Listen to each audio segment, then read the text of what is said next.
Naila, जो बेदिहानी में तेजी से अपने रूम की तरफ जा रही थी, प्लेट में से चमचा बाहर गिरने पर नाइला सर झुकते हुए चमचे को उठाते कुफत से सोचने लगी, चम्मच लेने फिर वापस जाना होगा।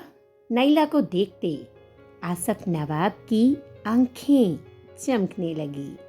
वो फौरन आगे बढ़ते उसे बाजू से दबोचते, उसके हाथ से केक की प्लेट पकड़ते अपने रूम के अंदर ले गए, जिस पर नाइला सिसकते हुए कहने लगी, आसिफ भाई, हमारा बाजू छोड़िए, हमें दर्द हो रही है।